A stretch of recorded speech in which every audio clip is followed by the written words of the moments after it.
Hello నమస్తే welcome to Telugu 360 cinema bulletin.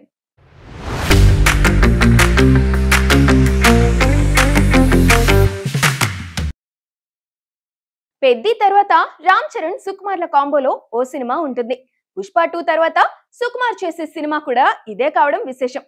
ఆ మధ్య సుకుమార్ తన టీం తో కలిసి దుబాయ్ వెళ్లారు. అక్కడ చరణ్ సినిమాకు సంబంధించిన స్టోరీ సిట్టింగ్స్ జరిగాయన్న ప్రచారం కూడా బాగా జరిగింది. కానీ సుకుమార్ దుబాయ్ కి వెళ్ళింది మాత్రం వేరే విషయం కోసం, చరణ్ కోసం కాదు, తన శిష్యుల కోసం. సుకుమార్ ఆయన శిష్యుల్ని బాగా ప్రమోట్ చేస్తారు. దాదాపు అరడజన్ సినిమాలు సుకుమార్ రైటింగ్స్ లో ప్రారంభం కూడా కాబోతున్నాయి. సుకుమార్ టీమ్ లో మాధురి అనే అమ్మాయి ఓ కథ రాసుకుంది. మేం ఫేమస్ హీరో సుమన్ ప్రభాస్ హీరోగా నటించబోతున్నాడు. వీరా అనే దర్శకుడితో మరో సినిమా సెట్ చేశారు. పుష్ప టీమ్ లో కీలక సభ్యుడు వీరా.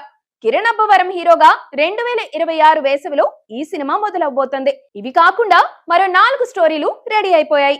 ఇవన్నీ సుకుమార్ రైటింగ్స్ లోనే రాబోతున్నాయి. టాలీవుడ్ లోని కొన్ని ప్రముఖ నిర్మాణ సంస్థలు ఈ చిత్ర నిర్మాణంలో భాగం పంచుకుంటాయి. నవంబర్ లో సంబరాల కోసం మహేష్ బాబు అభిమానులు సిద్ధంగా ఉండాల్సిందే. ఎందుకంటే రాజమౌళి ఆ రేంజ్ లో ప్లానింగ్ చేశారు కాబట్టి. SSMB 29 చిత్రానికి సంబంధించిన అప్డేట్లు నవంబర్ లో ఉంటాయని రాజమౌళి ముందే చెప్పేశారు. ఇప్పుడు అందుకు తగిన ప్రణాళికలు కూడా సిద్ధమైపోతున్నాయి. నవంబర్ 11 లేదా 15న హైదరాబాద్ లో ఓ గ్రాండ్ ఈవెంట్ చేయడానికి చిత్ర బృందం ప్లాన్ చేస్తున్నట్లు సమాచారం. ఇది పబ్లిక్ ఈవెంట్ కావచ్చు. ఇందుకు సంబంధించి పర్మిషన్ల కోసం ప్రయత్నాలు కూడా మొదలు పెట్టారు. రాజమౌళి సినిమా అంటే అనుమతులు రావడం ఏమంత కష్టమేం కాదు. ఈ ఈవెంట్ లో టైటిల్ ని రివీల్ చేస్తారు. ఓ గ్లిమ్స్ కూడా రిలీజ్ చేయబోతున్నారట. ఇప్పటికే గ్లిమ్స్ కి సంబంధించిన ఎడిటింగ్, RR కార్యక్రమాలు కూడా పూర్తయ్యాయని సమాచారం. నవంబర్ లో ఇది కాకుండా వేరే సర్ప్రైజ్లు కూడా ఉండే అవకాశం కనిపిస్తుంది. ఈ సినిమా కోసం పనిచేసే నటీనటులు, సాంకేతిక నిపుణుల్ని కూడా వరుసగా పరిచయం చేసే అవకాశం ఉంది. అలా నవంబర్ మొత్తం రాజమౌళి సర్ప్రైజులతో నింపే పనిలో ఉన్నారు. నాగ చైతన్యతో విడిపోయిన తర్వాత మరింత స్ట్రాంగ్ విమెన్ గా ఎప్పటికప్పుడు చేంజ్ అవుతూ వచ్చింది సమంత. చాలా సార్లు చాలా విషయాల్ని చాలా లోతుగానే మాట్లాడింది. మానసికంగా తానెంత దృఢంగా ఉంటుందో చెప్పకనే చెప్పింది. చైతుతో విడాకుల తర్వాత సమంత సింగిల్ గానే కనిపించింది. చైతు మాత్రం శోభితని పెళ్లి చేసుకుని కొత్త జీవితాన్ని ప్రారంభించేశాడు. చైతు పెళ్ళయ్యాక మరి సమంత పెళ్లి ఎప్పుడు చేసుకుంటుంది అనే ప్రశ్న మరింత గట్టిగా వినిపించింది. సమంత కూడా రెండో పెళ్లికి నో అని ఎక్కడా చెప్పలేదు. అలాగని చేసుకుంటున్నా అని కూడా చెప్పలేదు. కాకపోతే కొన్ని హింట్స్ అలా అలా వదులుతూ వస్తుంది. దర్శకుడు రాజ్ నిడమూరితో సమంత క్లోజ్ గా ఉంటుందన్న వార్తలు ఇప్పటివి కావు. వీరిద్దరూ చాలా సార్లు జంటగా కనిపించారు. వీరిద్దరి మధ్య ఏదో సాగుతుందన్న గుసగుసలు బలంగానే వినిపిస్తూ వచ్చాయి. తాజాగా సమంత రాజ్ ఇంట్లో దీపావళి చేసుకుంది. రాజ్ కుటుంబ సభ్యులతో కలిసి ఆనందంగా పండుగ జరుపుకుంది. ఆ విషయాన్ని గోప్యంగా ఉంచకుండా ఫోటోలు తీసి సోషల్ మీడియాలో వదిలేసింది. దాంతో మరోసారి వీరిద్దరి గురించి నెటిజన్లు ఆసక్తిగా మాట్లాడుకోవడం మొదలు పెట్టేశారు. సమంత ఏది దాచుకోదు, ధైర్యంగానే బయట పెట్టేస్తూ ఉంటుంది. రాజ్ తో అనుబంధం బలపడి పెళ్లి చేసుకోవాలని ఉందంటే తాను ఖచ్చితంగా చెప్పేస్తుంది.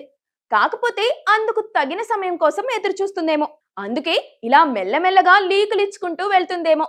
ఏదేమైనా సమంత వ్యవహారం మరోసారి దీపావళి సందర్భంగా హాట్ టాపిక్ గా మారిపోయింది. హనుమాన్, మిరాయ్ సినిమాలతో వరుసగా 2 మెగా బ్లాక్ బస్టర్లు కొట్టాడు తేజ సజ్జా. మిరాయ్ 150 కోట్ల క్లబ్ లో చేరిపోయింది. ఈ రోజు భారీ సక్సెస్ మీట్ కూడా నిర్వహించబోతుంది టీం. ఈ సందర్భంగా తేజ సజ్జా తదుపరి సినిమాకు సంబంధించిన క్రేజీ అప్డేట్ బయటకు వచ్చేసింది. తెలుగులో జాంబీ జోనర్ ని పరిచయం చేసిన సినిమా జాంబిరెడ్డి. ఈ సినిమాతోనే తేజ సజ్జా, ప్రశాంత్ వర్మ కాంబో సెట్ అయింది. ఇప్పుడు జాంబిరెడ్డి 2 రాబోతుంది. తేజ సజ్జానే హీరో. కాకపోతే దర్శకుడు మారే అవకాశం కనిపిస్తుంది. పీపుల్ మీడియా ఫ్యాక్టరీ సంస్థ ఈ చిత్రాన్ని నిర్మిస్తుంది. ఈ సినిమా సెట్స్ పైకి వెళ్ళడానికి కొంత సమయం కనిపిస్తుంది. అయితే ఈలోగా జాంబిరెడ్డి OTT డీల్ క్లోజ్ అయినట్లు సమాచారం. దాదాపు 42 కోట్లకు OTT హక్కుల్ని ఓ సంస్థ సొంతం చేసుకుందని సమాచారం. మీడియం రేంజ్ సినిమాలకు ఇది చాలా పెద్ద మొత్తం అనే చెప్పుకోవాలి. కొబ్బరికాయ కొట్టకుండానే OTT డీల్ క్లోజ్ చేయడం ఈ రోజుల్లో సాధారణమైన విషయం కాదు. కానీ వరుసగా 2 విజయాలతో తేజ సజ్జా సంపాదించుకున్న నమ్మకం ఇది. రవితేజ కెరీర్ లోనే క్లీన్ అండ్ నీట్ హిట్ గా నిలిచిపోయింది కిక్. సురేందర్ రెడ్డిలోని కమర్షియల్ యాంగిల్ కి ఈ సినిమా పర్ఫెక్ట్ ఎగ్జాంపుల్. తమన్ని మంచి బ్రేక్ ఇచ్చిన సినిమా. అన్ని రకాలుగా గుర్తుండిపోయే ప్రాజెక్ట్ ఇది. ఆ తర్వాత కిక్ 2 వచ్చినా సక్సెస్ మాత్రం అంతగా కాలేదు. ఇప్పుడు సురేందర్ రెడ్డి డౌన్ ఫాల్ లో కనిపిస్తున్నాడు. తనకు ఓ హిట్ చాలా ముఖ్యం. ఇలాంటి పరిస్థితుల్లో మళ్ళీ రవితేజతో చేతులు కలపబోతున్నట్లు టాక్ వినిపిస్తోంది. సురేందర్ రెడ్డి రవితేజ మధ్య ఓ కథకు సంబంధించిన చర్చలు జోరుగా సాగుతున్నాయి.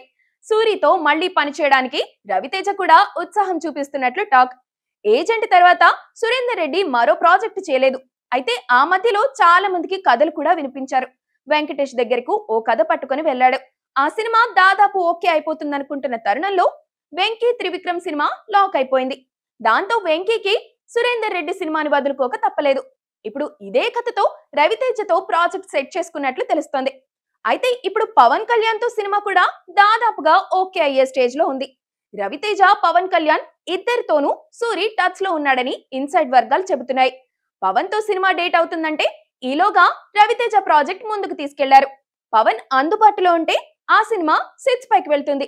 పవన్ నుంచి ఓ క్లారిటీ వస్తే కానీ సూరి నెక్స్ట్ సినిమా ఏమిటన్న విషయం క్లారిటీ రాదు. ఏది ఏమైనా కిక్ కాంబో మళ్ళీ సెట్స్ పైకి వెళ్లడం మాత్రం ఖాయంగా కనిపిస్తోంది.